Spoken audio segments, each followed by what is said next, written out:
primeira live, casos de varejo e distribuição, né?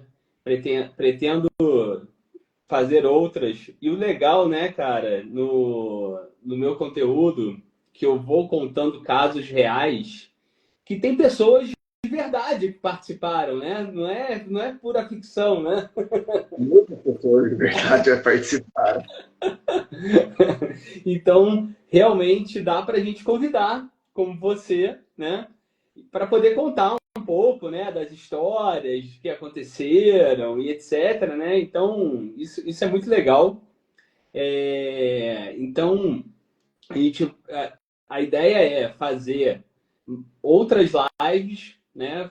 Legal. Convidar outras pessoas, quem sabe, não sei como é que vai ser essa dinâmica, mas talvez até mesmo você de novo, né, possa ter um, Um um prazer. repeteco, né, da live para a gente estar disseminando, né, os conhecimentos com base em casos reais, né, casos que aconteceram de verdade. E é aquilo que eu acho que eu já te falei, devo ter te falado algumas vezes, e repetir agora, né? Que a gente estava conversando esses dias aí. Não existe uma faculdade de vendas. Ninguém, eu sou formado em quê? Eu sou formado em vendas. Ninguém é formado em vendas. Um é formado em engenharia, eu sou economista, cada um é formado. Vendas você aprende. Ah, mas eu tenho o dom. Não, você aprendeu, você teve uma facilidade por a comunicação ser boa, ou você teve uma vivência muito mais comunicativa, uma infância comunicativa, mas até aí você aprendeu ali na prática. Se você aprendeu a vender, com certeza você aprendeu na prática, né? Você não fez faculdade de vendas.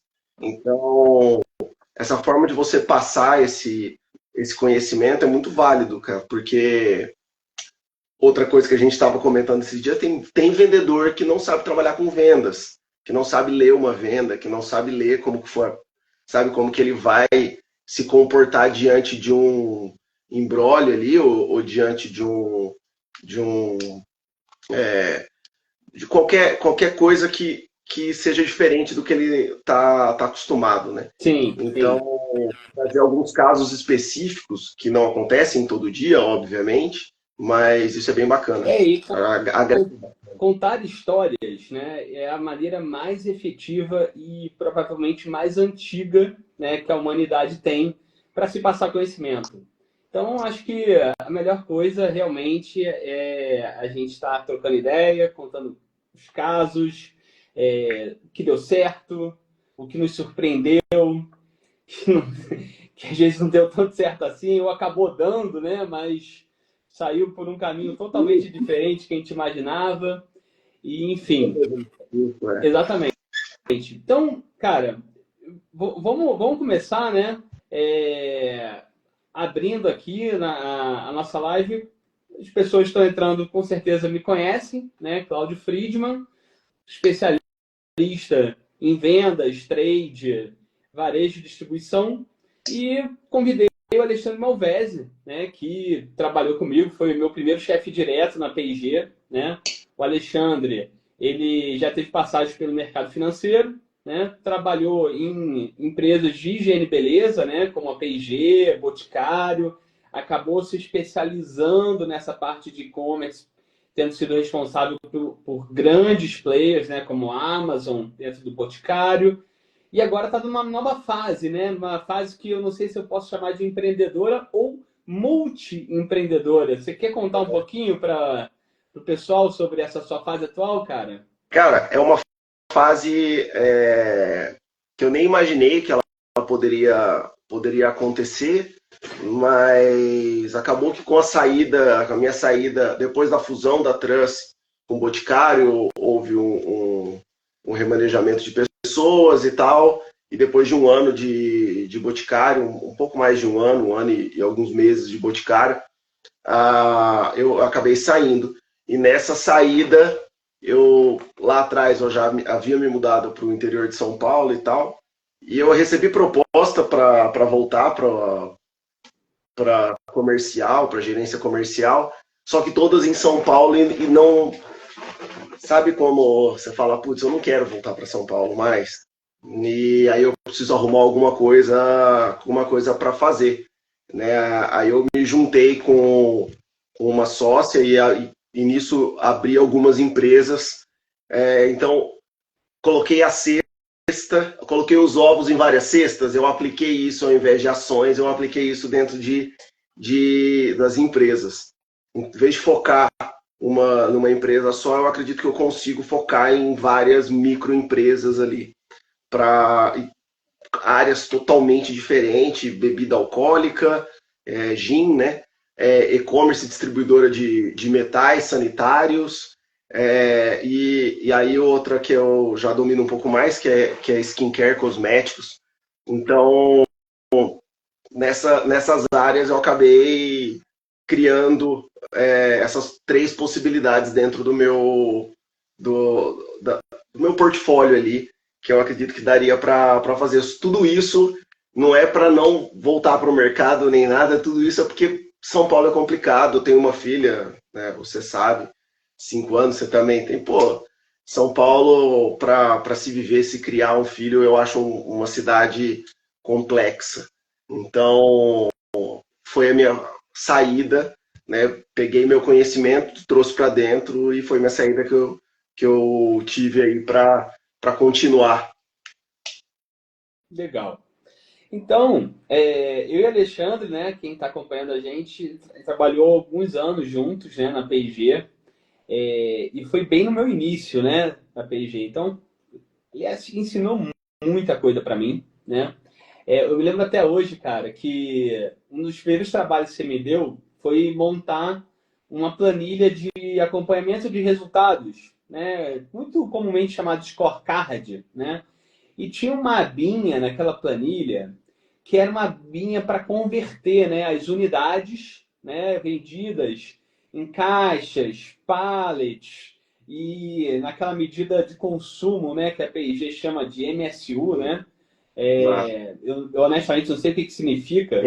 Tem até uma MSU, história que eu vou emendar, que a gente ficava falando MSU para os clientes, né? Porque tinha planos que MSU vinham nada em MSU, né, cara? é uma conta bem estranha. Assim, MSU foi criado na década de 70, é o consumo em unidades de uma família média americana de 4 pessoas por mês.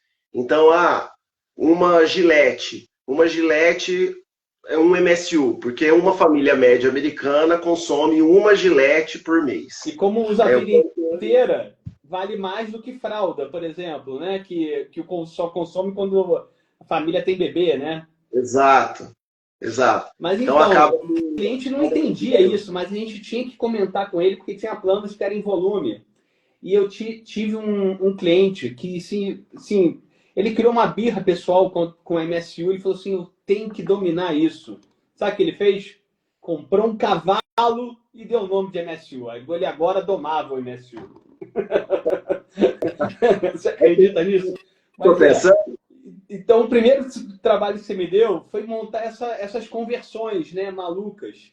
Bicho, cara, que trabalho maluco. Mas, no fundo, você tinha razão, né? Porque se você não entende isso, você não consegue vender. E antes de você, essa planilha, eu herdei ela da Kelly Silva, não sei se você lembra da Kelly. Claro. Eu herdei ela da Kelly, só que eu herdei ela bem simples, assim. Ela só mostrava MSU e valor, então você tinha que converter e depois jogar. E eu criei uma planilha bizonha de grande que travava toda hora. Aí acabava travando porque ela ficava pesada, porque eu joguei tudo para dentro dessa planilha para fazer o cálculo automático de uma vez e ela Você era o travava. famoso Mas é isso, preguiçoso que procurava a produtividade. exatamente, para diminuir o tempo de trabalho. É isso. Ai, ai. E aí, cara, bem no início, a gente tinha um cliente, né, que ficava no interior, um atacadista, né, que hoje em dia a gente sabe que ele está muito mais light na negociação. Mas na época, Sério? eu me lembro que o Cacciatore, ele brincava, falava que ele ia com camisas vermelhas, né, escuras, porque sempre saía sangue. Lembra dessa história? Pois é. E aí, cara, eu sei que eu não estava no carro, né? Quando você atendia esse cliente no meu lugar, né? E você ia muito lá com o Os Cacciatore, que dois era o diretores, regional, né? né? Diretor regional, e tinha um cara ainda acima dele, né? Que era um Ah, gringo. O Juan, como é que é o sobrenome o dele? Mola Rabu. Ele mesmo. Eu não sei se ele está aí na live. Ele me Acho segue, que ele não. está conectado Eu comigo no acho que não. LinkedIn, mas acho que ele não está aqui, não. Eu acho que não. Eu acho que não, senão ele já tinha xingado a gente. Já tinha Mas xingado. Mas aí tem uma história, assim, icônica, que sempre que você conta, eu acho muito engraçado. Então eu queria te convidar a contar aí para o povo a história do Juan xingando a Polícia Rodoviária Federal, você indo para o interior de Minas com ele, com o Cacciatore, fazendo one page, eu não me lembro muito bem, mas como é que foi essa a história, gente, cara? a gente entrou no carro, a gente, cara, a cidade é Caratinga, essa cidade do interior. E para chegar em Caratinga, você desce um avião em Ipatinga, você sai de Belo Horizonte, desce para um avião em Ipatinga, você pega um carro e roda mais 1 hora e tralalá para chegar em Caratinga. E essas estradas são muito antigas, assim, então é pista única, sem acostamento, não tinha nada. E aí, só que essa estrada de Caratinga é a estrada que liga a ferrovia de Ipatinga até o porto não, Tubarão, até Tubarão o porto do Espírito Santo. do Espírito Santo, até o porto de Tubarão. E aí que começa a história. Chegamos lá, tinha que pegar o avião para voltar, uma fila imensa. Assim, eu falei, cara, o que está acontecendo? E o Juan, ele era muito, deve ser ainda, muito estressado, assim, um cara muito estressado. E teve uma criação diferente, né? O pai dele era cônsul, né? A mãe de família nobre, assim. Então ele estava meio que acima de tudo e de todos. E aí ele ficava no carro, estava eu, ele só andava no banco da frente, ele não andava no banco de trás, então estava eu dirigindo. O Cacciatore, que é o diretor regional, estava atrás, ele era o diretor nacional, né? De categoria, né? De canal, ele era diretor de canal. E aí aquela fila imensa, assim, imensa. E aí a gente foi ver lá na frente alguma baixada que era uma peça de navio, a hélice de navio, uma coisa bizonha que estava tampando as duas pistas. E de tempos em tempos, quando tinha um posto de combustível, o cara entrava, o fluxo andava, ele voltava. E aí ele ficava assim, não, Malvese, chamava de Malvese, entra no acostamento e vai. Entra e vai, deixa que eu me viro. Como assim deixa que eu me viro, cara? Você é uruguaio, peruano, sei lá, deixa que eu me viro. Polícia Federal aí, eu não vou entrar. Aí eu falei pro Cacciatore, eu não vou entrar. Já olhei para trás assim, ele falou, se vira com o Juan. Ele entra que eu tô mandando, que não sei o que. Eu falei, cara, eu sei que você é diretor, mas eu não vou entrar no acostamento. Não era acostamento, não tinha acostamento, era grama. Entra na grama e vai. E como eu vou entrar na grama, cara? E isso é maluco. Aí quando deu um espaço, assim, ele xingando, nossa, ele não parava de xingar. Quando deu espaço, não sei se pode falar palavrão aqui, pode, né? Pode. Pode. Acho que sim. Quando esse caminhão com essas hélices assim entrou no posto de combustível, mesmo com o trânsito, todo mundo passou relativamente devagar, né? Quando passou, estava cheio de policial federal, assim, porque eles estavam escoltando ali, né? Era uma rodovia federal, eles estavam escoltando. Ele tirou o cinto, ele botou até o umbigo para fora do carro, assim, e era um carro alugado, era tipo, sei lá, um Gol. Ele botou pra fora do carro e ficou exatamente assim, ó, na cara do policial, porque não tinha acostamento. Então o policial estava a 30 centímetros da mão dele, assim, ó. Parabéns! Colocou toda a rodovia no cu! No cu! Passando assim. Puta caralho! Nossa, vão parar a gente, cara! Nós vamos perder o voo, vai ser um regato. E parabéns, viu? Tudo um bando de inútil, tudo inútil. Caramba, mano do céu, eu olhava a Catiatori, o que eu faço? Ele disse, só dirige, cara. E o cara um dia de morto, porque ele tinha medo do Juan, também encheu o saco dele. Aí ele começava a fingir que estava digitando porra nenhuma, estava digitando nada. Aí ele estava fingindo que estava digitando só para fingir que não estava escutando a conversa ali. Tem algumas histórias bizarras ali que eu passei que foram engraçadas. Essa é uma delas. Boa. Cara, então vamos agora falar um pouco mais de casos de varejo e distribuição, né? Já que tem mais gente aí que entrou, para a gente se divertir um pouco mais e também passar um pouco de conteúdo para o pessoal. Cara, eu aproveitando esse clima, né, que a gente acabou de passar da Black Friday, né? Eu postei, né, semana passada, na quinta-feira, como que foi a minha primeira negociação de Black Friday que você e o Cacciatore participaram, né? A Sim. verdade é que eu até acho que assisti mais vocês negociando do que efetivamente entrei na negociação.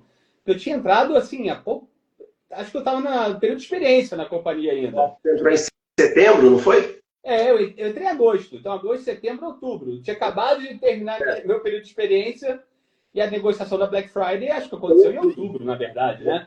Porque tem aquele volume, né, de sell-in, e o caso foi, cara, Aliás, a gente cliente chegou grande, atrasado. A gente, né? a gente estava levando esporro da categoria, né? Do trade, porque a gente já estava atrasado, que era o único cliente que ainda não tinha fechado uma campanha de Black ali, por N questões, a gente sabe como o cliente, eu não sei como está hoje. Se você falou que o cliente de Caratinga melhorou, pô, já temos aí uma melhora. Tem uma luz no fim do túnel, né? Todos podem melhorar, né? Podem melhorar, a gente não sabe como é, mas ali era muito difícil, até porque nessa época o outro cliente não era, não sei se é hoje, mas não era atendido direto, ele era atendido por um atacadista, que era o de, A que gente era de cara. via, né? Exato, nem era um distribuidor. E isso travava a gente nos dados, porque a gente não conseguia dado de sellout do cliente. Não tinha compartilhamento de dados praticamente nenhum. Não tinha compartilhamento. E aí, quando chegou o plano, eles aceitaram o plano, que na época era Coleston e Pantene, que eles eram muito fortes, né? Acho que eles eram os maiores de Coleston do estado de Minas, era bizonho, assim. A gente teve aquela... Na sexta-feira, eu estava comentando com você, na sexta-feira abriu e um grande concorrente deles no estado, a gente fechou Pantene, se não me engano, a 12,90. O kit, né? O kit Pantene, que é o item de Black Friday, né? Exato.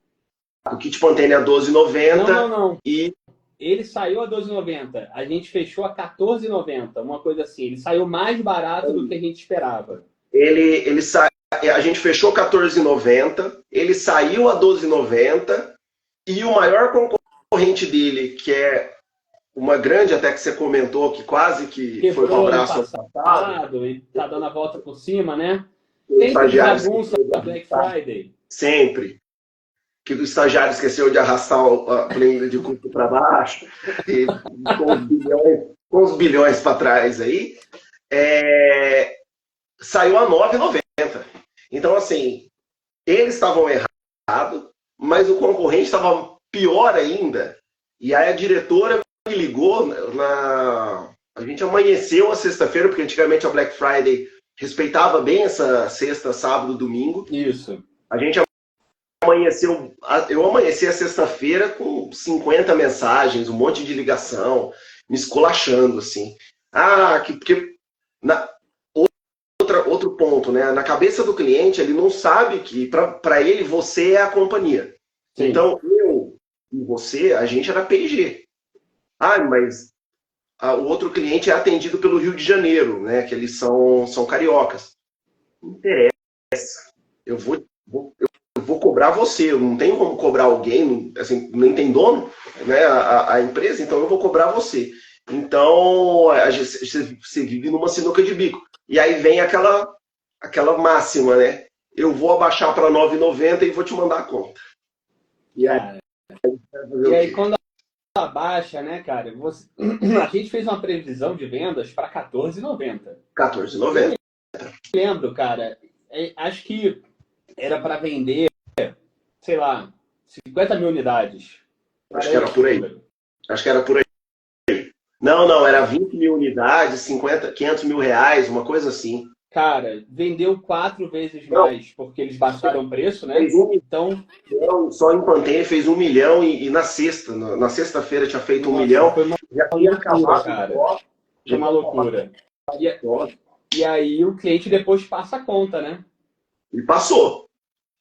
E por mais que a gente quisesse só pagar o que a gente tinha combinado, que foi o que acabou acontecendo mesmo, cara, a gente achou que a gente ia vender X, vendeu 4X, a conta ficou 4 vezes maior. 4 vezes maior. 4 vezes, exatamente. Mesmo porque a gente negociou real por unidade, né? Então o cara ia vender 20 mil unidades, vendeu 80 mil. 100 mil, ferrou. Tô pagando R$3 por unidade, ferrou. Cara, a conta ficou alta. Eu me lembro, cara, que quando eu recebia o resultado do cliente, da promoção, na semana seguinte, cara, caía lágrimas de nervoso, assim, porque a gente não tinha esse dinheiro para pagar. Não tinha. Lembrando que a gente não é comissionado, não era comissionado. Então, bateu aquele desespero enorme, né? O que a gente vai fazer agora, né? Para poder sair dessa. E aí a gente teve que passar o chapeuzinho nas categorias e meio que no relacionamento, né? Poxa, foi mal. Quem salvou a gente foi o Coleston. Quem salvou a gente foi o Coleston. Já nem tá mais no PV, né? Então pode falar. Mas... Era tudo no mesmo checkbook, né? De hair care. Então, era tudo cabelos. Então, na prática, não teve nada de errado, né? Que Coleston sobrou dinheiro da Black e aí acabou que eles... Salvou Pantene. E a gente nessa jogada. Senão, não tinha passado do período de experiência e eu tinha saído da P&G com 1 ano e meio de P&G. Cara, exatamente. Então, assim, isso aí eu já vou puxar, já que a gente está falando de orçamento, né, cara? Tem uma dica que eu sei que nem sempre dá para você fazer, né? Que é definir um teto de investimento para promoção. Tem alguns clientes e alguns casos que sim, é super possível de fazer, né? Possível. O que é difícil é quando é um encarte, alguma coisa assim que é por um período determinado, né?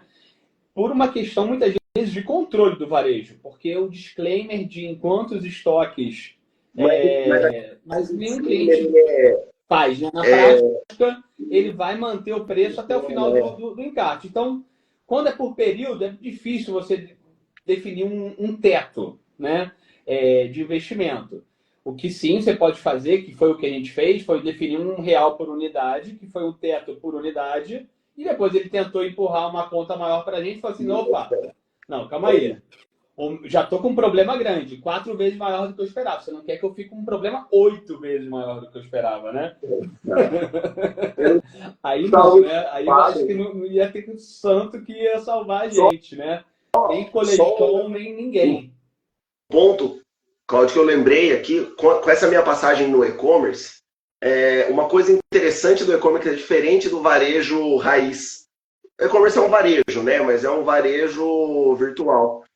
No e-commerce você consegue travar. Distribuição também, cara. Distribuidor, você...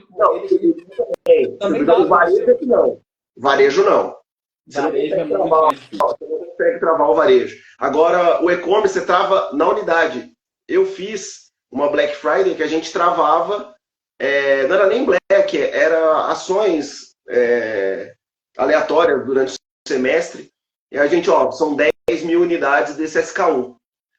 Eles jogam no sistema, vendeu 10 mil unidades, a ação cai. Acabou. Não tem erro. Você fica mais tranquilo. Eu vou ser sincero para você, você vai dormir melhor. Cara, porque aí ficou, acho que para resolver esse problema demorou, sei lá, 1 mês, né? Foi 1 mês sem dormir. Não, a gente precisou de uns 3 meses para recuperar a conta. Sim, não, mas Pelo menos Para resolver a o dúvida problema inicial todo. que ia chegar veio, né? Sim, sim. Bem, Mas aí quando não dá para você definir um limite, cara, o que eu sempre fiz é tentar sempre economizar um pouquinho, todo mês, né? Até você, sei lá, começa o ano fiscal, né? Você começa a economizar para você ter em cerca de 3 meses, um mês de geração, um mês do que tudo que você gera de verba promocional reservado exatamente para imprevistos como esse, né? exato. Então é sempre uma dica interessante, né? Que é de E há economizar. uma gordura. Sempre gaste menos verba promocional do que você tem, porque em algum momento você vai precisar. E no final do ano fiscal, você tem sempre que entregar resultados mais desafiantes do que você esperava, vai ter um aumento de preço que você não esperava, você tem aquela verba guardada para você poder sair de algum imprevisto. E, cara, é importante também, né?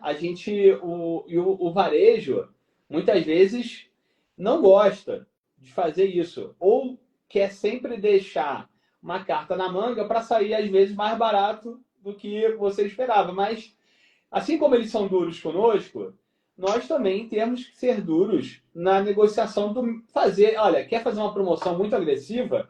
Cara, você vai ter que fazer um mix margem diferente também, né?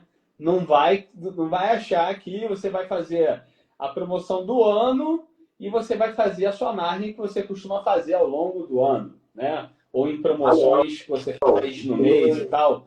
Tem que dar aquela apertada para o seu orçamento render mais. Senão você também não faz milagre. Cara, eu acho que eu nunca fiz uma promoção que eu banquei margem total do cliente ali, não. Nunca. Sim. Porque, né, tem quer rir? Faça-me rir.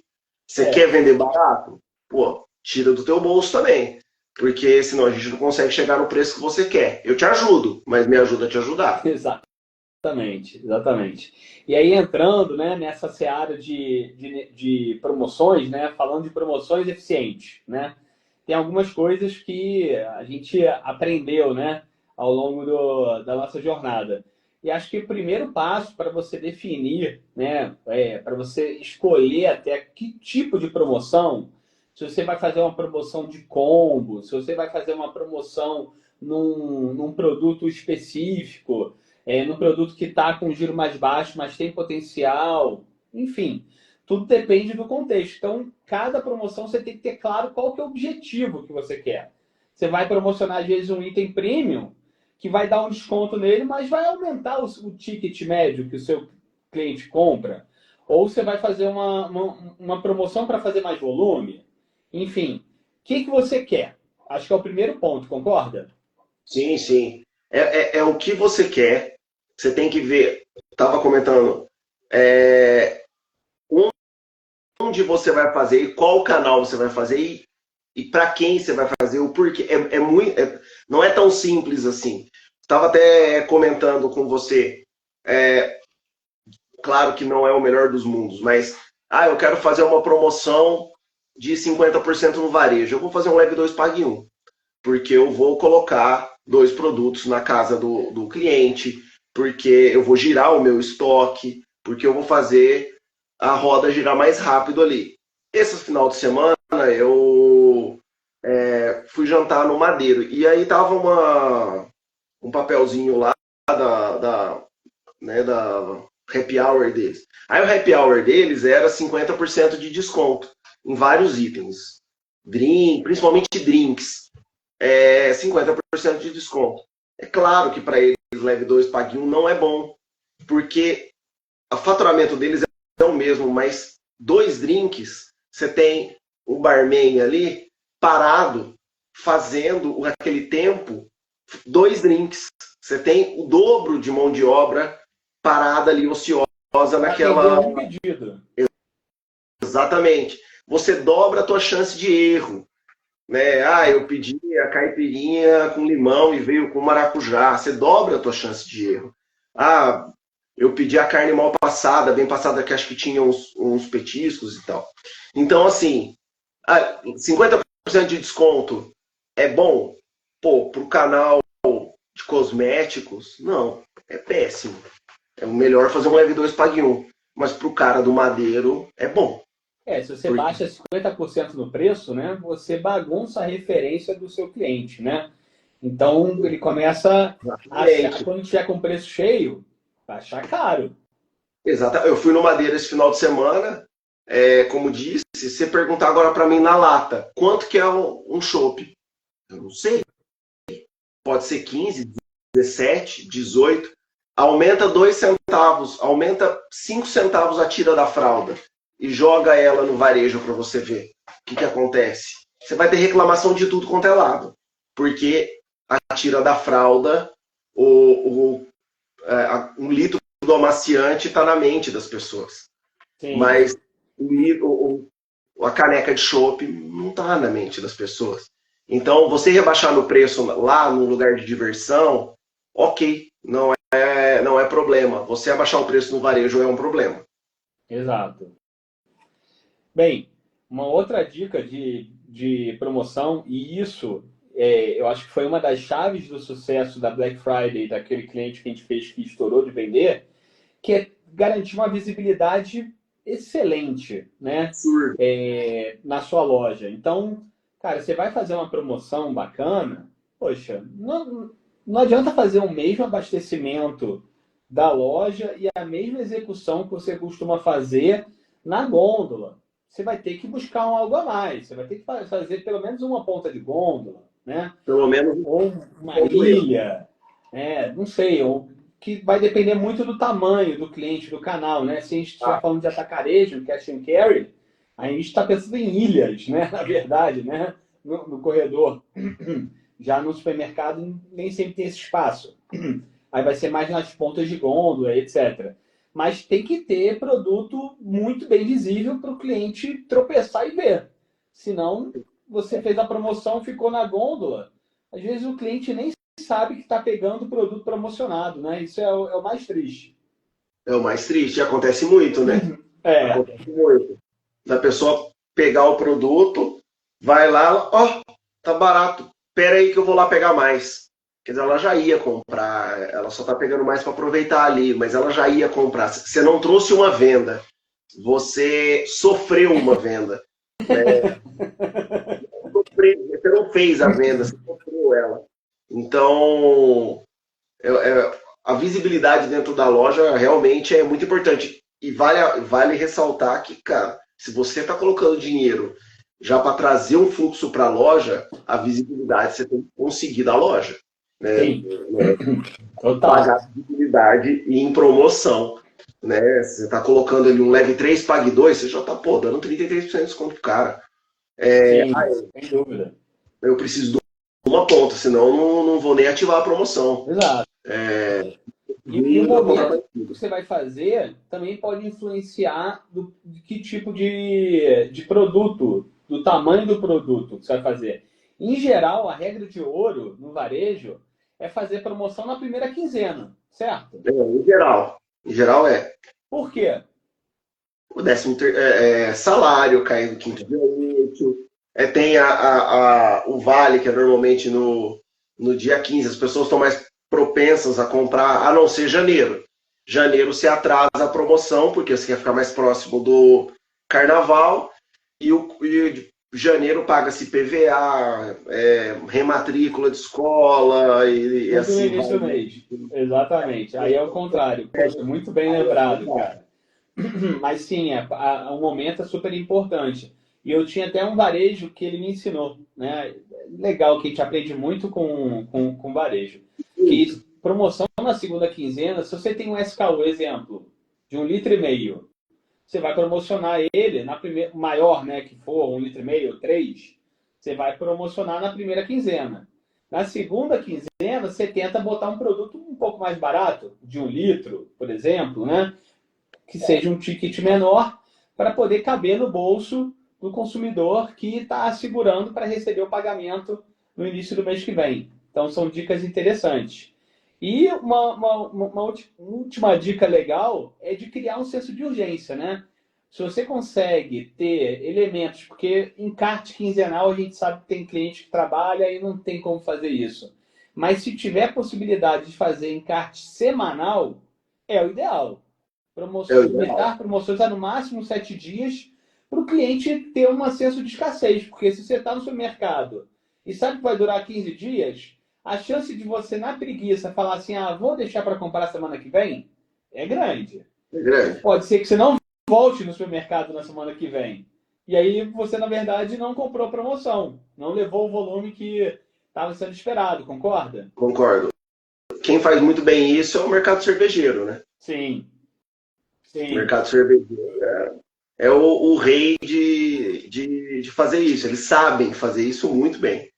Promoções curtas, né? Promoções curtas, limitando venda por ser. Quando muitas vezes o mercado cervejeiro faz de limitar a compra por CPF, não é porque ele quer limitar. É porque quando você coloca uma plaquinha, tantas unidades por CPF. Eu já fiz isso com o Downy, num cliente de Santa Catarina, Atacarejo Grande de Santa Catarina, que também tem, ele é centro-oeste de Santa Catarina, né? Para você ter uma ideia, ele é tão grande em Santa Catarina que ele não deixa o atacadão entrar lá. Então, tão grande que o cara é. A gente fazia plaquinha, promocionava a Downy e fazia a plaquinha. 5, 4, 6 unidades por CPF. Isso dava uma loucura nas pessoas. Porque, se o cara tá limitando é porque o negócio é bom demais. Se eu comprar muito aqui, eu posso fazer uma bagunça. Então, mexe com a cabeça também do consumidor. Concordo. Cara, eu vou agora mudar de canal e de assunto para a gente trazer um outro exemplo. Estou vendo aqui que a hora está passando muito rápida. O caso daquele distribuidor atacadista que era focado em medicamentos e que a gente teve um grande desafio, né? Porque ele era muito pequeno para a PG na época que a gente assumiu e a gente começou a tracionar ele, né? A gente começou a buscar condições parecidas que a gente tinha para aquele outro cliente que a gente mencionou no início, né? Trazendo para esse cliente menor. E a gente conseguiu engajar também o canal para dar uma condição de fralda, na fralda verdinha Comfort Sec, que nunca a gente tinha tido no Farming Dep aqui em Minas Gerais. E o cara foi bem. Você lembra como é que era para fechar pedido com o cliente? Eu lembro. Cara, a gente fechava uma carreta por tamanho, ou ter mais de uma carreta por tamanho de fralda. Sim, uma fralda que não vendia no Farming Dep de Minas Gerais. Fechava. Não sei se você lembra, tinha um comprador que era o filho do dono, né? E o diretor de compras, diretor comercial, que ele não morava na cidade. Ele morava em Uberlândia e, se eu não me engano, lá era Pimenta, né? Isso. Pimenta, que é depois de Divinópolis ali. Nem é tão longe, né, de Belo Horizonte. Não. E eles são muito fortes no Farming Dep, muito, muito fortes. Até hoje eu acho que eles são muito fortes. Eles eram muito... E aí a gente percebeu porque eles eram muito fortes também em suplemento de academia, que é um ticket altíssimo. Pô, R$200 um negócio lá, 2 quilos, é um ticket altíssimo. Cara, se esse cara vende isso, por que ele não vende a verdinha? Eu já vendo a vermelha em tudo quanto é lugar, com todo mundo, mas ninguém quer chegar com a verde. As pessoas, os distribuidores antigos tinham preguiça de querer fazer um novo trabalho. E esse cara aceitou. Aceitou. E porque também tinha um ponto que a gente também não pode tampar o sol com a peneira, que a fralda verde, ela nunca tinha tido tanto investimento aqui em Minas Gerais. Então, quando ela estava na loja, ela estava cara. Ela estava mais cara do que o seu principal concorrente. E aí, que quando a gente conseguiu os investimentos para a gente conseguir chegar próximo, na margem inferior da estratégia de preço, para chegar assim, quase colando no principal concorrente, cara, aí a venda voa, né? E aí a gente não pode subestimar o consumidor, né? O consumidor, ele gosta de sentir que faz escolhas inteligentes. Então, por mais que ele reconheça que tem um produto que tem qualidade, que vale a pena pagar um pouco a mais, porque a gente nunca ficava no mesmo preço, sempre ficava um pouquinho mais caro, mas ele não topa pagar muito mais caro, né? Não dá para subestimar, né, Alexandre? Não dá. O cliente, ele faz essa conta. Faz. Ele não gosta de se sentir burro, né, cara? Ele gosta de sentir o custo-benefício. É o que eu falo, a indústria automobilística faz muito isso. Ele solta o Civic. Aí ele solta um Civic caríssimo, cheio de coisa. E aí ele solta o outro Civic um pouco mais barato. Ele quer vender esse outro Civic, o do meio. Ele tem um Civic de entrada, ele tem o do meio, ele tem o mais caro. A indústria quer vender o do meio. A fraude é a mesma coisa. O consumidor, ele não quer, ele fala, não vou comprar o mais caro, sou besta. Não, eu vou comprar o do meio, porque ele tem tanta coisa boa quanto o de cima, e não é o mais barato. Eu vou pegar o melhor custo-benefício, que essa é a palavra-chave que todo consumidor vai atrás. Eu vou no melhor custo-benefício para mim. Tem um então, caso clássico. Não, tem um caso clássico de cervejas, né? Que tem varejo que quer focar no item de preço, quer ter o item mais barato. E aí fica só com o item mais barato, no máximo o de média performance. O que muitas vezes acontece? Só vende o mais barato. Agora, isso é case, né? Se você bota uma cerveja premium, uma acima da média, acontece exatamente esse efeito que você está descrevendo no mercado automobilístico. Porque o cliente de preço, ele vai procurar o preço, o mais barato. Então, ele vai estar ali. Agora, o cliente que não é focado em preço, ele quer se sentir inteligente. Aí ele vai olhar as outras opções. Tem outras opções, além da mais barata? Tem essa média, e tem essa premium. Hoje eu vou levar essa premium. Na maioria das vezes, talvez ele tenha a escolha inteligente, né? Do custo-benefício. Vou levar do meio. Não faço questão na mais barata. Vai ter o cara que faz. Mas esse cara não é.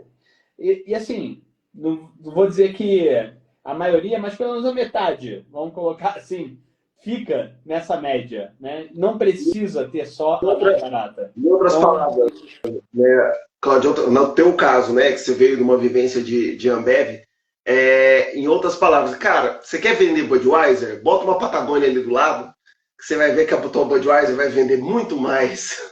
Não é? Exato. E a sua Brahma, sua Skol, sua Antártica, vão ter o seu lugar ali para estar fazendo promoções com maior profundidade de preço, etc. E nesse mesmo cliente, eu acabei de me lembrar, cara, de um caso que também foi marcante. A gente estava na reunião nacional, né? E, cara, a gente já tinha os pedidos para poder entregar o nosso resultado. Estávamos comemorando, felizes, etc. Quando, de repente, o filho do dono daquele distribuidor me ligou. Assim, Cláudio, estou recebendo aqui um pedido que eu fiz de Mac 3, só que veio 72 vezes maior do que eu fiz o pedido. Eu falei assim, não, calma aí, eu não sou maluco, né? Eu não vou inventar o número do pedido. Fui investigar e falei assim, olha só, Augusto, cara, eu peguei o seu pedido, tá aqui, olha, subi o seu pedido e você sempre me pede em caixas. Ele, quê? Você subiu em caixas? Nossa, cara, é verdade. Eu na minha cabeça, que no meu sistema eu pedi unidades, mas eu nunca te pedi unidades mesmo. Mas, cara, vou ter que devolver esse pedido. Cada caixa de Mac 3 vem 72 unidades, né? Aí eu cheguei para você, né? Me lembro do coffee break. Falei assim, poxa, cara, deu ruim. Aquele pedido lá, aí você já fez o impacto de quanto que seria essa devolução? Olha, seria menos tanto que a gente ia ter nosso resultado. Falei assim, cara, a gente não vai entregar. Eu lembro. Dá o seu jeito para o cliente ficar com... E aí que vem a importância de construir relacionamento com confiança, né? Tem que construir esse relacionamento comercial com muita confiança entre as duas partes. Porque eu cheguei para o cliente, né? Eu me lembro que você até chegou também a ligar para o cliente. Né? Nós dois entramos porque era um problema grande. Não, ele não ia ferrar ferrar o teu resultado, ele ia ferrar o meu, ele ia ferrar o de todo mundo. Ele ia ferrar fila toda a cadeia. Da cadeia, da cadeia. Cadeia não entregar. Cadeia de hierarquia, né? Só para deixar claro. E, cara, a gente pediu para o cliente ficar porque a gente ia ajudar eles a resolverem. E a gente ajudou, né? Mas se a gente não tem um relacionamento muito sólido, né? Acaba que não vai. Não, numa dessa é o relacionamento que conta, né? Muitas vezes você precisa do relacionamento. Mas eu lembro disso. Foi à noite ainda, foi à noite, umas 6 horas da tarde, assim, nossa. Tem negócio que você tem que tomar uma decisão e depois arcar, né? Porque ali a gente não tinha, muitas vezes, como era reunião nacional, para quem não sabe, vai a P&G inteira ali, como estava já no começo do coquetel, a gente não tinha como chegar para o diretor financeiro e pedir dinheiro, ou prazo, ou chegar para a categoria e pedir nada, não, você tinha que decidir ali, senão o cara ia devolver ali mesmo, entendeu? Sim, então, sim. Foi uma decisão matão no peito ali. Foi, cara. E aí teve que fazer baguncinha, né? Quem não? Baguncinha, que é leve. Muito dia D. É verdade. Não, a gente fez um plano de recompensa para os vendedores. Lembra? Tinha um plano de recompensa, mas, putz, acho que Gillette Mach 3 descartável nunca foi tão positivada na vida no Pharma quanto naquele período. Foi, cara. Realmente foi incrível. A gente bateu todos os recordes. Mas, enfim, tô vendo que a gente está chegando próximo da conclusão da nossa live. Tem mais um caso para a gente cobrir um pouco, falar um pouco de negociação, que é um assunto que eu sei que você gosta muito, e foi um cliente que te marcou pra caramba. Que é um cliente lá um atacadista do interior que tinha um estilo muito agressivo de negociação, né? Na época, a gente tinha datas limites para a gente subir o pedido, né? Para poder ser entregue dentro do mês. E esse cliente, ele tinha a mania de sempre deixar para a última hora para passar os pedidos. Você lembra? Mania, você tinha que dormir numa cidade que só tinha um hotel. Tinha aquela salinha de espera que ele ficava deixando a gente, né? Até o café daquele andar era pior do que o lá de cima. Você lembra? Que do segundo andar, quando a gente subia, tomava um cafezinho. Mas aí, eu e você, nessa época que a gente subia lá, eu vim pegar um café daqui. A gente já tava brothers, cara, e tal, mas no começo tinha intimidade. Não, tinha intimidade. Mas no começo não, eles deixavam um café ruim lá embaixo, acho que era frio, assim, provavelmente por estratégia, né? E aí sempre ficavam segurando os pedidos. E aí é uma técnica, tem a data limite, né? Para poder enviar o pedido. Geralmente ficava assim 3, 4 dias úteis do final do mês, né? A gente chegava lá normalmente na segunda e vinha embora na sexta, cara. Era todo final de mês. Assim, todo final de mês. A gente teve que falar que teve uma revisão logística na P&G e que a data limite de faturamento mudou. Por questões de economia, a gente antecipou o fechamento deles, porque a gente sabia que eles iam sempre entregar no fechamento o pedido. Sim. Né? E o dia do fechamento é sempre um dia muito nervoso, né? Porque o estoque já está mais baixo, você tem que ficar lutando pelas caixas, etc. Então era sempre pior, além da adrenalina, para você digitar o pedido no sistema antigo da P&G, não foi, né? Então, que era como é que era? Era uma máscara. Totalmente. Era uma máscara do SAP. Tanto é que quando você travava, você tinha que digitar o pedido dentro do SAP pelo EAN. Ou pela descrição. Agora, as descrições do SAP não são iguais à vida real. Então, você tinha que saber como que era a descrição dos produtos no SAP. E eram 600 SKUs. Né? Então, cara, para digitar absorvente, então... Nossa, com aba, sem aba, longo, curto, seco, suave, Deus. Suave, noturno, diurno. Nossa, com toda a nossa intimidade com absorventes, né? Então, cara, é assim, super difícil. E como o cliente entregava no último momento, a gente ficava digitando. Eu me lembro até hoje de um diretor que ficava me Embora, chamando, eles iam sabe, ansioso. embora, eles deixavam a gente Não, lá, digitando. eles iam embora e a gente ficava lá digitando. Eu Porque ficava tinha lá subida de digitando. pedido, tinha um upload extra até as 10 para 10, 11 horas, que aí meia-noite tinha o DSS do plantão. E aí o diretor fica assim, aí, digitou? Quanto que deu o pedido? Que a gente não sabe. No fundo, o cliente também tinha essa mania. A gente fala assim, olha, tem que dar tanto. E aí, como era o último momento, tem que dar tantos milhões de reais de pedido.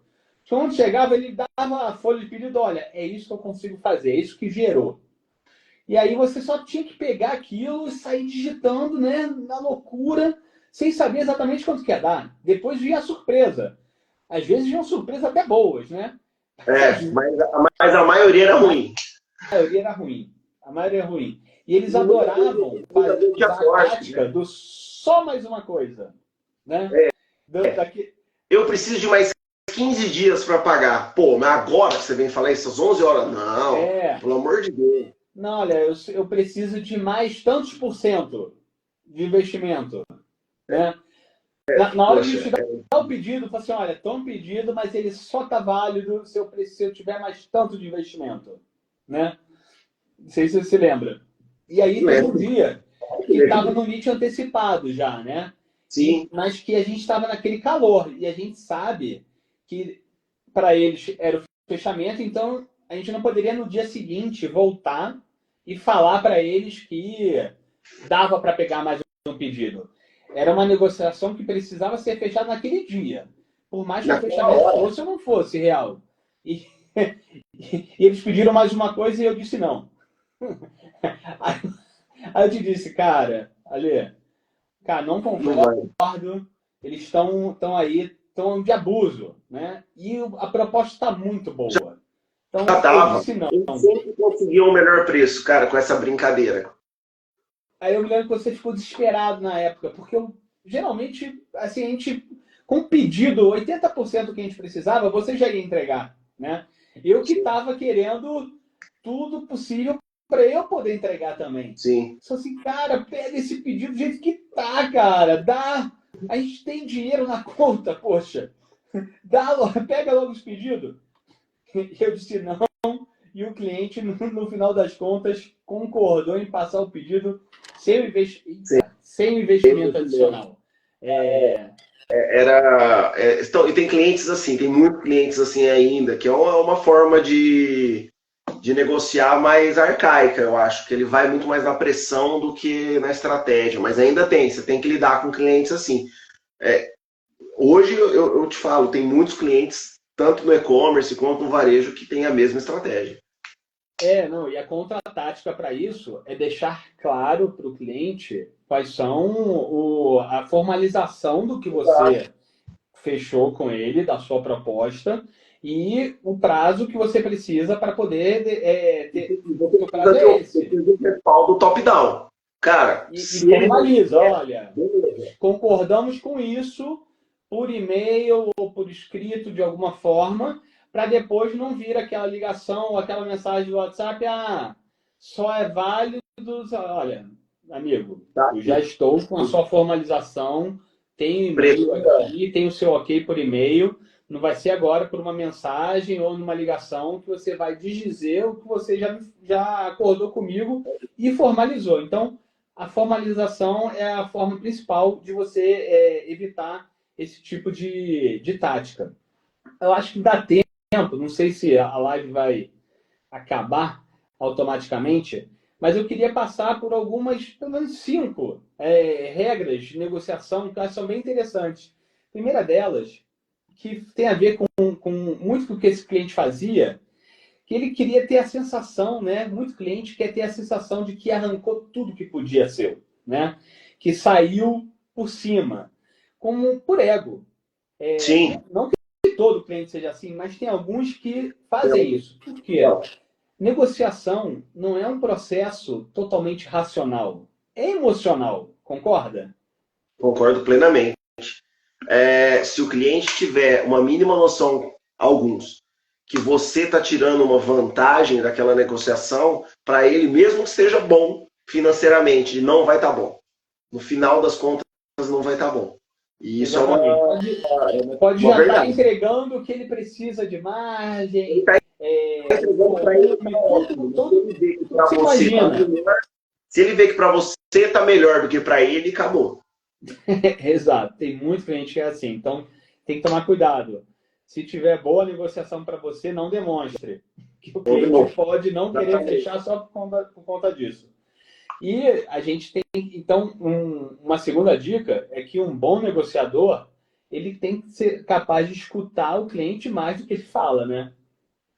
Isso é o que é a regra básica que tem que tinha de treinamentos na P&G.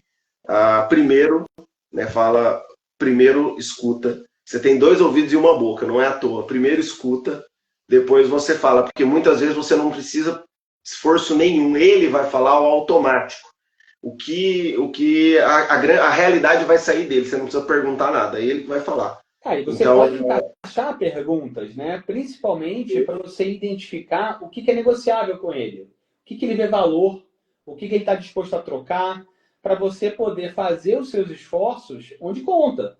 Porque senão você vai fazer todo um esforço para poder dar um prazo maior para o cliente e ele não está nem aí para o prazo.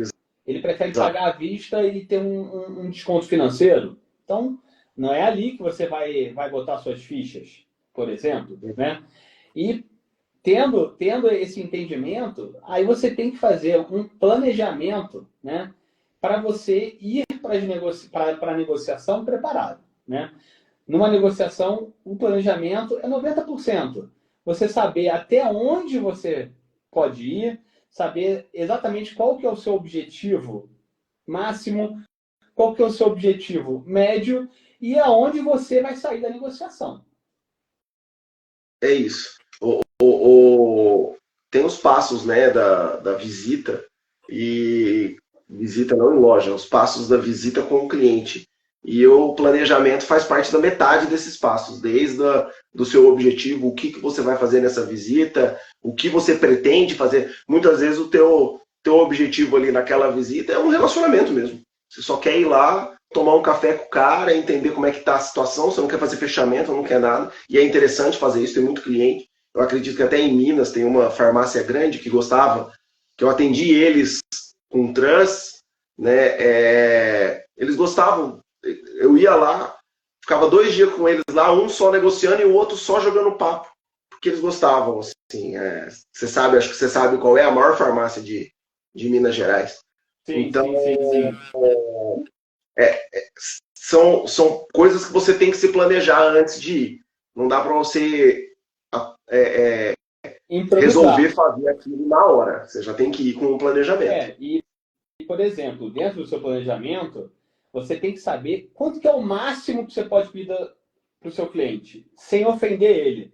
Porque eu me lembro que, eu acho que foi nessa farmácia mesmo, a gente já teve um funcionário que ele exagerava na hora de pedir as coisas. Tanto que o cliente ficou ofendido com ele. Então, mas pedir o máximo possível é importante para você ancorar a sua negociação. Se você começa pedindo, se você pediu uma coisa para o cliente e ele não te disse não, você pediu pouco. Você poderia ter pedido um pouco mais. Concorda? Com certeza. Ele tem que te pedir, ele tem que falar não de cara. E aí depois você chegar onde você quer. Na verdade, a estratégia que eu faço, eu sempre peço a mais do que eu quero. Eu quero 10, eu peço 15. Vamos chegar no 10, para mim tá ótimo. Se chegar no 11, perfeito. Mas eu quero 10, vamos pedir 15. Exato. Então, eu faço isso nas negociações. E quem coloca a primeira proposta na mesa, controla a negociação. Porque se você quer 15, se você pede 15 querendo 10, e o seu cliente ele é mais rápido, e ele te pede 12, ele fala assim, eu te ofereço 12, você já está com uma margem curta para o seu objetivo, certo? Então, quem faz a primeira proposta, isso é super importante controla a negociação. Por isso que o objetivo das negociações tem que ser feito muito antes. Muito antes. Exatamente. A gente mandava a proposta do mês no primeiro, segundo dia útil.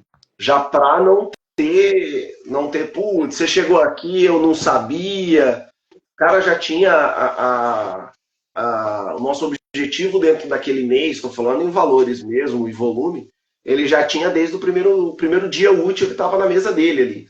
E isso é muito, muito importante. Muito importante. Cara, eu acho que a gente ainda está ao vivo, já passou de 60 minutos.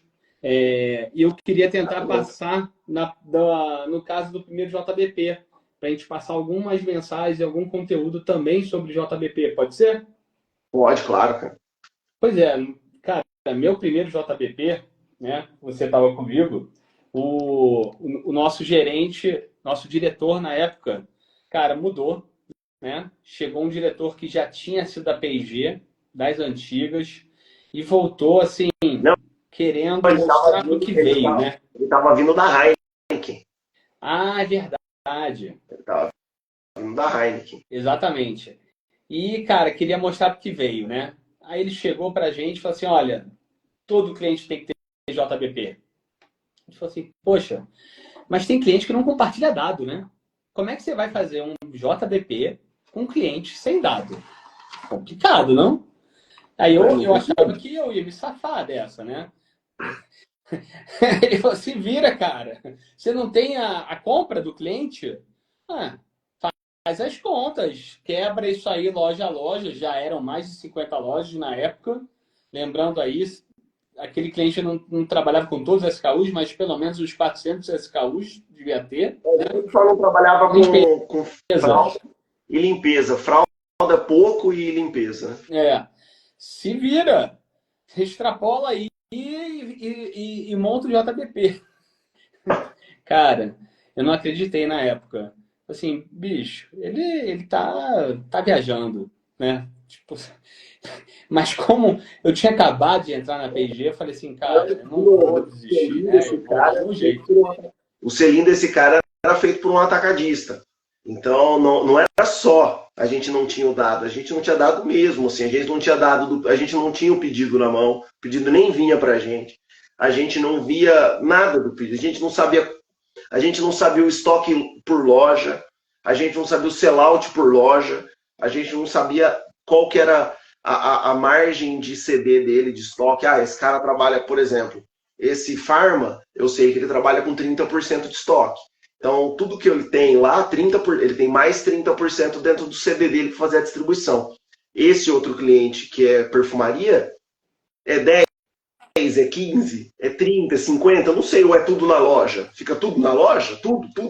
Fica tudo no chão de fábrica, no piso, né? No piso. Eu não sei. Então, foi E era um cliente que nunca tinha feito JBP com a P&G também, por esses motivos, né? Sim. Então, a gente foi pioneiro, né, na verdade, né? Para começar a fazer. E, enfim, foi difícil, mas nasceu, né? Mesmo que de um modo simplificado, né? Porque eu acho que acho que o primeiro ponto do JBP é saber que tipo de JBP você vai fazer com o cliente. Se é um cliente que nunca fez antes, que não divide dados, não adianta você tentar fazer um JBP da NASA, né? Você vai ter que fazer uma coisa um pouco mais simplificada, né? Com objetivos bem básicos, para que ele comece a desenvolver um relacionamento colaborativo, porque o JBP está muito por trás dessa colaboração, né? E assim, para destacar alguns pontos que eu acho que são fundamentais para ter num plano conjunto de negócios, ou JBP, primeiro é alinhar quais são os seus objetivos, né? Porque eu já vi pessoas chegando com uma ideia de tipo assim, olha, poxa, a companhia espera que a gente cresça 15%. Então vamos levar para o cliente um objetivo de 15%. Mas e se o cliente quer crescer 20%? Aconteceu já muito isso. Então, você está entregando um número que para você tá bom, mas para o cliente não tá bom, você vai puxar ele para baixo, você vai ancorar Você tem que. Ou pode acontecer muitas vezes o contrário. A companhia, e aconteceu comigo em Santa Catarina, a companhia queria crescer 8, aí tem um cliente varejista lá de high tier, muito antigo, talvez um dos primeiros clientes, o primeiro cliente do Sul, direto P&G, ou seja, ele é cliente da P&G desde a década de 80, direto, atendido direto. Então era um cliente que quando crescia 3%, era muito. O cliente vinha de quedas com a P&G e instabilidades. Então, vê lá, tem que crescer 8. Pô, como é que você vai apresentar um JBP para o cara crescer 8 se nos últimos 10 anos ele cresceu 2? Você é o quê? Você é o mago das vendas? Não, né? Não tem como, né? O Henrique Pereira, cara, ele fez um comentário aqui que ele é bom. Poxa, e quando o cliente fala que vai crescer de X a Y, dá uma faixa de crescimento para você. Vários, todos, né? Quando você pretende crescer esse ano? E é umas margens absurdas, assim. Entre 15 e 40. Pô, entre 15. Pô, não é entre 15 e 18. É entre 15 e 40.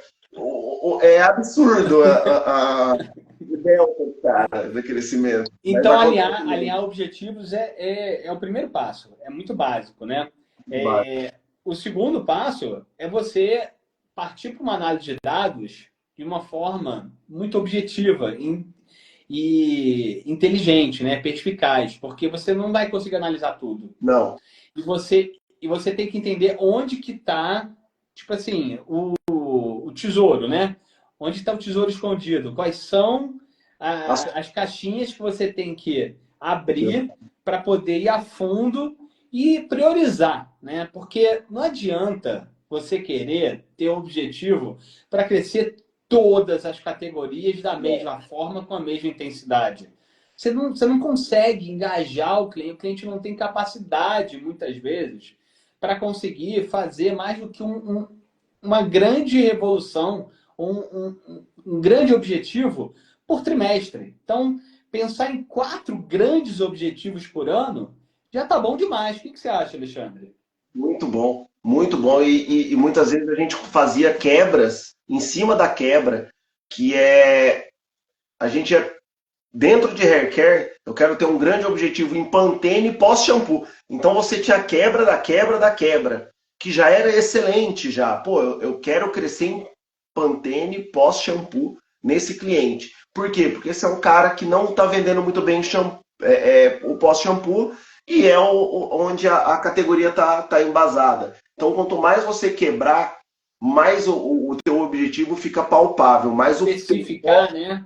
exato, o teu foco fica maior. Ou você fala assim, do que vai, eu vou crescer em, sei lá, em cabelos. Pô, cabelo você tem, só tem 4 marcas. Você vai crescer em todas as 4 marcas de cabelo? Então não, eu acho que quando você quebra no cliente, mesmo quando você tem um JBP mais simples, mais sucinto, a quebra funciona muito bem. O Davi Verdão está comentando que isso acontece muito, né? É verdade. E aí vem uma parte que também muita gente esquece, que é alinhar internamente, né? Às vezes externamente você até fala para o cliente os seus limites, o que você faz, o que você não faz. Mas tem gente que esquece de voltar para dentro de casa e falar claramente o que o cliente topa e o que ele não topa. Aí fica Muito. aquela conversa de maluco, né? Ah, você não resolveu o check-out daquele cliente, mas ele já falou que ele não vai mexer no check-out.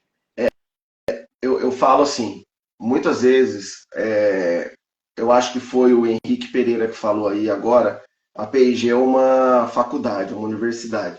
E é mesmo, cara, porque assim, a P&G é a única empresa que eu trabalhei que o JBP vem do comercial para a categoria. A categoria tem um planejamento, né, anual, mas isso sai do comercial. Boticário, por exemplo, não, o JBP vem do trade para o comercial. O comercial vê o JBP poucos dias, poucas semanas antes dele ser apresentado pela categoria para o cliente. Então, E muitas vezes você fala assim, nossa, mas esse cliente não vai fazer isso aqui. Ele não vai travar preço. Tipo, eu posso falar porque é um cliente multinacional grande, a Amazon. Dentro do JBP de Boticário, ele tinha um range de preço. Ó, você tem que trabalhar com SIAGE de tanto a tanto. Cara, a Amazon não trava preço. Eu falava, a Amazon não trava, não adianta, cara. A Amazon não trava preço. Então, assim, tem coisas que tem que vir do comercial, tem coisas que é o que você falou, são muito micros. Ah, eu dentro do JBP da categoria eu tenho que colocar tantos por cento de Gillette no checkout. O cara nem aceita checkout. Como é que eu vou botar percentual dentro de Gillette, dentro de checkout no cara? O cara não aceita. Então, como o Ike falou, a P&G realmente é uma escola que, se você for ver, ela te ensina muito, muito, muito na base do chicote, mas ela te ensina, cara, no dia a dia ali, ela te ensina muito. E o quarto ponto importante que eu vejo num plano conjunto de negócios é ter estratégias personalizadas. Não adianta você pegar, né, o que a categoria desenhou, o canal desenhou, e falar assim, olha, vamos fazer isso aqui assim, do jeito que foi desenhado. A única certeza que eu tenho é que não vai dar certo. Não vai dar certo. Tem que regionalizar, tem que aterrissar para a realidade do seu cliente. Não tem jeito. E muitas vezes da região, né? Da região, do cliente. Não adianta você querer vender creme de pentear no sul ou focar em shampoo para cabelo seco em Manaus. Você não vai conseguir, não vai ter como. Tem que ter as suas especificidades. E, claro, tem que ter um monitoramento e avaliação contínua dos indicadores. De preferência, acho que uma melhor prática, né, que a gente viu acontecendo dentro da P&G é ter aquele JBP News, né, algo mensalmente, né, sendo enviado para que seja feita uma prestação de contas e sejam feitos também os alertas do que está acontecendo, o que está indo bem, o que não está indo bem. E isso tem que ser parte de uma reunião, né, pré-alinhada sua com o comercial do seu cliente, para que aquele JBP News, que vai para todas as diretorias, tanto da indústria quanto do varejo, saibam, né, que está acontecendo. Né? Você não é para ficar apontando dedos, né? Olha, não aconteceu isso porque o cliente não fez isso ou porque a indústria não fez isso. Não. Tem que ser algo realmente alinhado, para que ninguém pode estar surpreso. E, bimestralmente, fazer reuniões para que a gente possa, de fato, atuar. Se no primeiro mês a coisa não está indo tão bem, se no segundo mês não melhorou com que alguma ação tática que você tomou, cara, tem que ter uma reação dentro do trimestre, que é a última dica, que é a velocidade para a reação das coisas. Se não, o semestre passa, se você não entregou o crescimento do semestre, você com certeza não vai conseguir entregar o crescimento que você desenhou para o ano. E aí você vai ter que rediscutir um monte de coisa para frente, né? Esse semestre foi o segundo. Segundo semestre do ano, estou falando, não o segundo semestre do período, Exato. né? Entendo. Então, fechou o primeiro semestre, se você não entregou, cara, o segundo, você não vai compensar um semestre em outro. Muito difícil. Muito difícil. Às vezes não tem nem caixa na indústria para você compensar, né? Então, a velocidade de reação tem que ser importante e ela só acontece se você está atento e está fazendo uma avaliação contínua desses indicadores junto com o cliente. Porque não adianta você ficar do escritório trabalhando e analisando sozinho, né? E apontando dedos, que não vai ser, você não vai conseguir resolver nada assim. Exato. Exatamente. Cara, de conteúdo e de casos, eu acho que a gente já passou bastante do tempo, cara. Quero te agradecer. Eu ia propor uma brincadeira agora no final, só para a gente fechar, quem ainda está acompanhando, conhecer um pouquinho melhor da gente. A gente fazer que o pessoal do fim de expediente chama de box a 3, a gente faz um box a 2. Eu proponho perguntas. Opção A ou B, e aí você me responde o que você prefere. Pode ser? Pode. vamos lá. Beatles ou Rolling Stones? Beatles. Rolling Stones. São Você Paulo tem um ou gosto. Ribeirão Preto? Ribeirão. Eu preferiria São Paulo. Corinthians ou Fluminense? Corinthians, claro, né? Fluminense. Star Wars ou Senhor dos Anéis? Senhor dos Anéis. Senhor dos Anéis. Barzinho ou restaurante? Hoje, restaurante. Barzinho. Férias na praia ou na neve? Na praia. Praia. Estados Unidos ou Europa? Europa. Cinema ou teatro? Cinema. Teatro. Reunião presencial ou virtual? Presencial, pelo amor de Deus. Presencial, óbvio. Whisky ou cerveja? Vinho. Whisky. Cara, queria te agradecer, Alexandre. Agradecer aí a todo mundo que conectou, né? A única certeza que eu tinha é que ia ser legal, ia ser divertido. A gente ia lembrar aí de casos que a gente viveu juntos e compartilhar, né, um pouco de conhecimento com a turma que conectou. E eu vou estar trabalhando para estar gerando conteúdo para todo mundo, né, que quiser saber mais sobre vendas, sobre trade marketing, plano de conjunto de negócios. Vem aí para frente um assunto que eu vou tratar com mais profundidade sobre plano conjunto de negócios. Quem quiser ajuda para poder trabalhar nisso ano que vem, vocês vão poder contar comigo, mas isso eu vou deixar para falar mais para frente.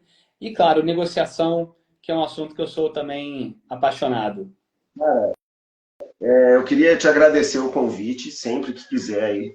Você sabe que a gente teve uma relação muito boa. Pô, o cara que eu trabalhei que foi espetacular foi você. Em termos de entrega, em termos de lidar com pessoas. Você acha que é o cara mais calmo na negociação que eu já vi na minha vida. Eu querendo matar o cliente, olhava para você e estava dando risada. Eu falava, meu Deus. Então, é muito bom você estar com esse teu projeto aí, é o que eu já falei, é difícil quem fala disso. Muita gente fala, mas fala de uma forma muito superficial e muitas vezes a pessoa não viveu aquilo, ela escutou outra pessoa contar, que escutou a outra e ela está replicando. Não, eu sei que você viveu. Porque eu passei por algumas com você, então eu sei como que é. Você vai passar isso muito bem. Você tem um conhecimento muito bom de cliente, de tudo. Espero que tenham novas lives aí. Chamem mais pessoas, que eu acho que vai sempre agregar muito para os conteúdos e parabéns pelo novo projeto, cara.